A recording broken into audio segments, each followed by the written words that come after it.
تھوڑا سا میں علامہ صاحب تھوڑا عوامی ایک سوال بڑا ضروری ہے. ہمارے بہن بھائی جو ملک سے باہر رہتے ہیں وہ بہت کوشش کرتے ہیں. سوال رہی کہ آپ کب چلیں. ہاں ادھر لے آ جاؤں گا میں, پھر آ جاؤں گا. ٹھیک ہے. وہ بڑی کوشش کرتے ہیں اور وہ بہت ہیلپ آؤٹ بھی کرتے ہیں. ہم نے ٹیلی تھونس کیے ہیں, ہم نے بہت ساری ایسی ڈرائیوز کی ہیں جس میں دنیا بھر سے جو پاکستانی ہیں وہ پاکستان میں فورسفلی بہت بہت ہمت کے ساتھ بری جان کے ساتھ وہ لوگوں کو ہیلپ آؤٹ کرتے ہیں. اور ہم جہاں پہ بیٹھے ہوتے ہیں یا ہم جس این جی او کے تھرو, مطلب میں بھی بیٹھتا ہوں یا اور بھی ہمارے بھائی بیٹھتے ہیں, بہنیں بیٹھتی ہیں وہ ٹیلی تھون کے لیے, تو وہ پورا ایک سلسلہ چلتا ہے اور اچھے خاصے پیسے جمع ہوتے ہیں اور وہ اس این جی او کے لیے یوز ہوتے ہیں. رمضانوں میں یہ ایک سلسلہ چل رہا ہوتا ہے یو کے سے, یو ایس اے سے, کینیڈا سے, اور وہ وہاں سے پیسے بھیجتے ہیں. اچھا, ان کا مسئلہ یہ ہے کہ میں نے جب یہ پوچھا تھا تو انہوں نے کہا کہ جی یہاں پہ ہمیں اس طرح کے لوگ نہیں ملتے, اسپیشلی مسلمان, جن کو ہم اس طرح سے ہیلپ آؤٹ کریں. جتنا کر سکتے ہیں وہ ہم یہاں پہ کرتے ہیں, باقی چونکہ اتنا زیادہ ہوتا ہے تو ہم لوگوں کو ہیلپ آؤٹ کرتے ہیں. بڑے میں اس بات پہ تھینکس کہتا ہوں. تو یہ صحیح ہے طریقہ, کیونکہ وہ کسی ایک این جی او کو یا وہ جتنے بھی این جی اوز بیٹھ رہی ہوتی ہیں ٹیلی تھون میں وہ سب کو سپورٹ کر رہے ہوتے ہیں. تو وہ چونکہ یہ بات ہو رہی ہے صدقے اور زکوٰۃ کی, تو اس حوالے سے میں یہ جاننا چاہ رہا ہوں.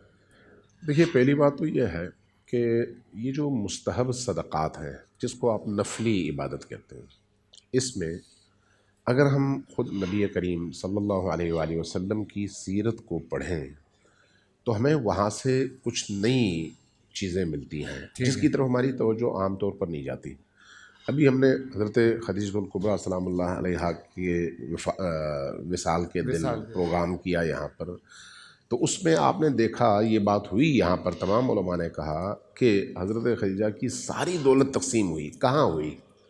کوئی مسلمان تھا؟ بالکل. کوئی وہاں پر موحد تھا؟ کوئی کلمہ گو تھا؟ نہیں. غریبوں میں. کن لوگوں میں؟ مشرکین تھے لیکن ضرورت مند تھے. اب اس لیے یہ بات ذہن میں رکھنی چاہیے کہ اگر فرض کریں اس طرح کا کوئی معاشرہ ہے, مغربی معاشرہ, وہاں پر آپ پیسے جمع کرتے ہیں ان لوگوں سے جو خود اسلام سے تعلق نہیں رکھتے, تو ان کا پیسہ تو وہاں پر خرچ ہو سکتا ہے. ٹھیک ہے, اگر یہاں پر خرچ ہو جائے بہت اچھا ہے. یہاں پر اگر آپ کو کوئی ایسا موقع نہیں ملتا اور وہیں پر آپ غریبوں میں خرچ کرنا چاہتے ہیں تو کوئی حرج نہیں ہے. لیکن جو مسلمانوں کا پیسہ ہے اس میں بھی تألیف قلب کے لیے کفار اور مشرکین کو دیا جا سکتا ہے اور ان کے غریب اور ضرورت مندوں کی مدد کی جا سکتی ہے, چونکہ مصارف میں سے ایک مصرف یعنی استعمال کی جو راہیں ہیں ان راہوں میں سے ایک راہ تألیف قلب ہے, یعنی غیر مسلموں کے قلوب اور دلوں کو اسلام کی طرف مائل کرنا اور مسلمانوں کی اچھی ریپرزنٹیشن اور اچھا چہرہ ان کے سامنے پیش کرنا. آج کے دور میں جس طرح سے اسلام کے چہرے کو مسخ کر کے پوری دنیا میں پیش کیا جا رہا ہے, اس کے مقابلے میں اسلام کے کریمانہ اور مہربان چہرے کا تعارف بھی ضروری ہے. لہٰذا اگر اس طرح کے اداروں کے ذریعے سے آپ مستحق تک مال پہنچا سکتے ہیں پھر کوئی حرج نہیں ہے, بشرطے کہ وہ مستحق ہو. پاکستان کے اندر بھی اسی طرح سے ہے. پاکستان میں جیسے بھی مفتی صاحب نے بھی کہا کہ صرف آپ کا ہدف یہ ہونا چاہیے کہ ضرورت مند کے ہاتھ تک پہنچے. پہنچانے والا امانت دار ہے, وہ چاہے کوئی بھی ہو. اگر وہ خیانت کرتا ہے اور آپ کو معلوم ہے کہ وہ خیانت کرتا ہے پھر تو کسی بھی صورت میں جائز نہیں ہے. چاہے وہ تہجد پڑھتا ہو جائز نہیں ہے, چاہے وہ پگڑی باندھتا ہو جائز نہیں ہے. لیکن اگر وہ خیانت نہیں کرتا, لوگوں تک پہنچاتا ہے اور آپ کو پتہ ہے, تو اس صورت میں وہ چاہے کچھ بھی ہو آپ اس کے ذریعے سے لوگوں تک پہنچا سکتے ہیں. اب اصل یہ جو مہینہ ہے یہ ہے انفاق کا مہینہ, جہاں آپ اپنا پیٹ کاٹتے ہیں اور کم کھاتے ہیں یا بھوکے رہتے ہیں, یہیں پر دوسرا جو آپ کام کرتے ہیں وہ دوسروں کو کھلانے والا کام ہے. ٹھیک ہے, دوسروں کی بھوک اور پیاس کو مٹانے والا اور دوسروں کو پہنانے والا. صحیح. تو اب یہ جو فطرانہ ہے جو واجب اور فرض میں سے فرائض میں سے ہے نا, جو ہم فطرانے کے طور پر عید کی رات کو اپنے پیسے الگ کرتے ہیں.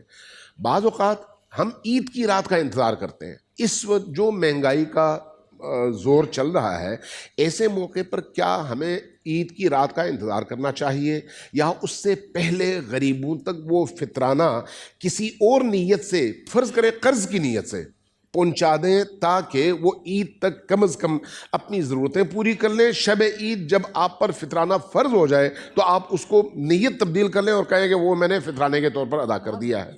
تو اس وقت جو ضرورت ہے وہ یہ ہے کہ کسی بھی صورت میں آپ ضرورت مندوں کے گھروں تک اجناس، راشن اور کپڑے پہنچائیں، چاہے وہ واجب فطرے ہی کی صورت میں ہو، لیکن اس نیت کے ساتھ، چونکہ فطرانہ اسی طرح سے جس طرح سے نماز ہے، نماز جب تک وقت داخل نہ ہو فرض نہیں ہوتا، فطرانہ بھی عید کا چاند نظر آنے کے فوراً بعد فرض ہے، لہٰذا اس سے پہلے اگر آپ دیں گے تو وہ فرض نہیں ہے۔ اب آپ نے کس نیت سے دینا ہے؟ آپ نے قرض کی نیت سے دینا ہے، قرض کی نیت سے آپ دیں، وہ اپنا خرچ کریں، اس پر اب واجب ہے نا قرض کی واپسی، لیکن عید کی رات اسی قرض کو آپ فطرانے کے طور پر شمار کریں، اس کا مسئلہ حل ہو جائے گا اور آپ کا فرض اتر جائے گا۔ واہ واہ واہ واہ واہ۔ اپنا فیصل بھائی اس میں تھوڑا سا، چونکہ شہیدی صاحب کا ظاہر ایک اپنا مکتب فکر ہے، وہ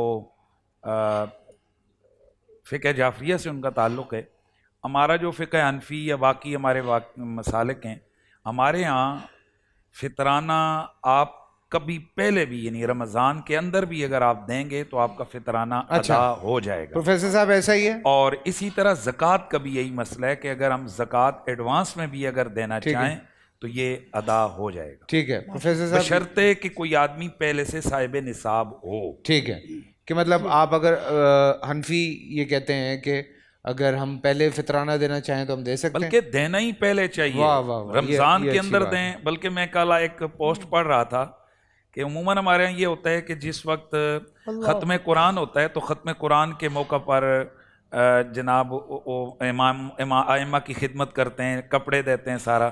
تو وہ پوسٹ بڑی زبردست تھی، انہوں نے لکھا کہ برائے مہربانی 27ویں شب پہ جو کمیٹیاں اور لوگ امام مسجد کو کپڑے دیتے ہیں تو ساتھ اس درزی کا ایڈریس بھی بتائیے گا جہاں سے کپڑے سلتے ہیں۔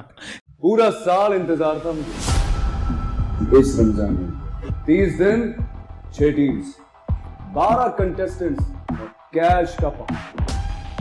اب گیم وہ ہوگا جسے آپ کا نہیں ہے، جس میں جو کرنا تھا کر لیا۔ لاکھوں عوام کو دینے کا ذمہ ان میں حصہ، شور گونجے گا ہر گلی نکڑ اور دکان، رمضان لیگ بنے گی آپ کی پہچان، نعرہ لگے گا تو پارا چڑھے گا۔ گیم شو ایسے چلے گا، رمضان لیگ روزانہ شام 7 بجے صرف بول انٹرٹینمنٹ پر۔ بول انٹرٹینمنٹ کے شوز دیکھنے کے لیے ہمارے چینل کو سبسکرائب کریں اور بیل آئیکن پر کلک کرنا نہ بھولیں۔